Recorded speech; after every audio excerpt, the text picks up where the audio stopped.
Hi guys, Alex here. Welcome back to Shook Unscripted Girl Talk in the car, whatever you want to call it. I've got a little bit of mess and a little bit of drama today for you guys. In lieu of a reaction to ALR's new video, we are actually going to just discuss it today in the car. I wanted to get out of the house. I've actually been doing a lot of my editing in coffee shops, bookstores lately, things like that, because I just need to get out of the house. Is there something flying around, or am I just seeing things? I just need to get out of the house, and I've been complaining to you guys about how it's so hard for me to focus. Do something, Shook. Don't be like ALR. So I did.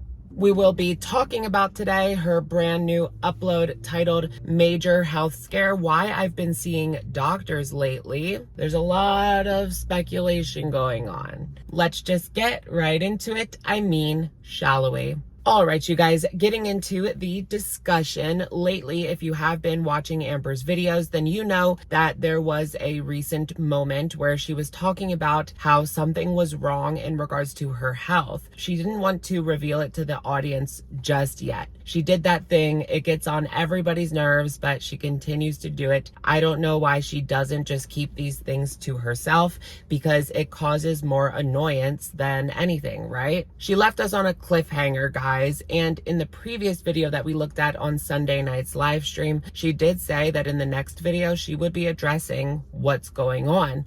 And that is what we are getting here. Some answers. Amber begins by saying that she is getting a CT scan today, and then goes into a little bit of backstory regarding her cancer journey and what happened with that and how it relates to what is going on right now. She begins by blaming the doctors. They continued to diagnose her with a UTI when she suspected that something else was wrong. And this ties into that thing that she says about obese people when they go to the ER, when they go to the doctors, nobody takes them seriously and they want to blame everything on their weight. Although Amber herself admits in this video that she only saw a doctor a couple of times, went to the ER a couple of times, she had never actually established a relationship with a doctor, one that she knew would take her seriously in this situation. And if they didn't, she could go ahead and find herself a new one. She never really had that history. She was bouncing from doctor to doctor, second opinion, third opinion, fourth opinion, without actually having that rapport. I think that would have went a long way. She also admits that she never saw a gynecologist. So that right there, if this is something you suspect is going on, it had to do with down there, you would think that she would go to a gynecologist. And there was this whole drama a couple of years back when Amber stated that it didn't seem like Becky or her sister or her family cared at all when Amber was having these symptoms, when she was bleeding, and it was this big deal. Amber threw Beck and her family under the bus, saying that they didn't care. Well, Beck did not take kindly to this. This was after the breakup, I think in about 2022. So Beck went to her community tab and said, that was not the case at all.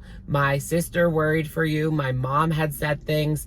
I lived with you and took you to the doctor, took you to the ER all the time, thought that there was more that you could do. So she really just threw Beck under the bus for no reason. Things were really bad in 2019, as we saw on her YouTube channel. But when 2020 came around, things got worse. And there was that one night where she was bleeding everywhere and she had to go to the ER. They had no choice but to do multiple scans, multiple tests. And that's how the cancer was found. Now, bringing it back to the present, the reason she is talking about the cancer journey again is because there is blood in her urine, and that was very triggering to her because it reminded her of that journey and what she went through in 2020. It was alarming because she has no period. She got a hysterectomy, so that's just not a thing. I'm not an expert on female anatomy, but I do know that. So Amber was obviously really worried and wanted to go to a doctor, but she could not get in with a doctor because she is a new patient.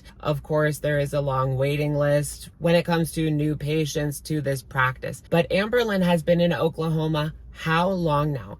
It's over 6 months, boo-boo, and you've done absolutely nothing. So it's really hard to feel bad for Amber when people have been telling her these things for months now, and she never follows through with them. She could have established a relationship with a doctor by now over multiple visits. talking about her past medical issues that's really important. So Amber went to urgent care, and I can't help but think that she's making the same mistakes that she made in 2019 and 2020. Just going to the urgent care, trying to get in with a quick doctor's appointment. Wham, bam, thank you, ma'am. Get it together, right? She's doing the same things. But after urgent care, luckily the people at the urgent care were able to hook her up with a doctor that would be able to see her sooner rather than later. And after running multiple tests, they did not find any UTI. But when they got to talking about Amber's history with cancer, the nurse at the urgent care said that it could be possible that it had come back.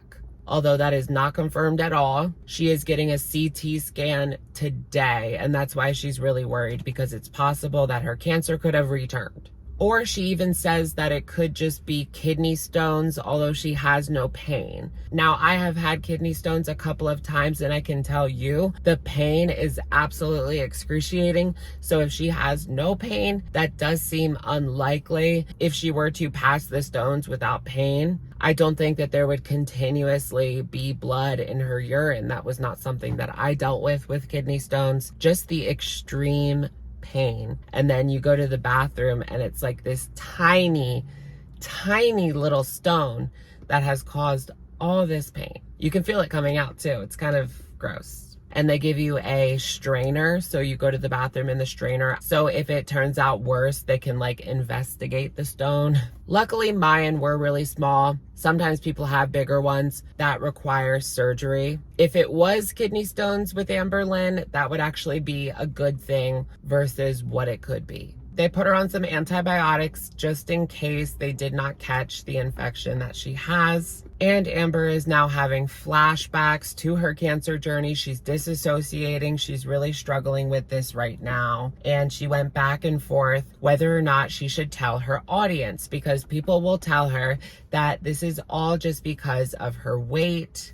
And people will tell her that this is all her fault because she didn't make any changes. No, she didn't even say that. She just said people will say this is all my fault, basically for gaining and getting up to 500 pounds, which then caused these issues. And she said that she takes full responsibility for causing her cancer because of her morbid obesity and her overeating and binge.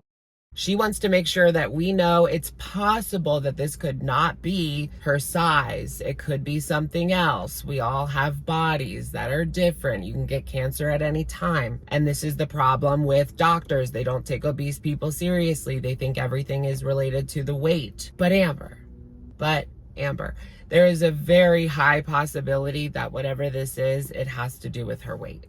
I mean, that's just statistically speaking, it's a high possibility. Now, she's right in saying it could have nothing to do with her weight, but let's be real here. I mean, she's a young woman, other than morbid obesity, possible type 2 diabetes. Yeah, people are going to look towards the obesity because it is just so likely. For us to do that, Amber claims, is dehumanizing. I don't really know why that is. I don't know how that relates to dehumanization, but she is a person. And she is obese, and she does have medical issues. I'm thinking the whole time, what does it really matter if this has to do with your weight or something else? Regardless of whatever this is, you should be doing something to change your lifestyle habits and lose some weight. If not for a medical issue, just to live your life without so many mobility issues. I mean, we just did a video yesterday talking about a woman who is proud that she could not wipe.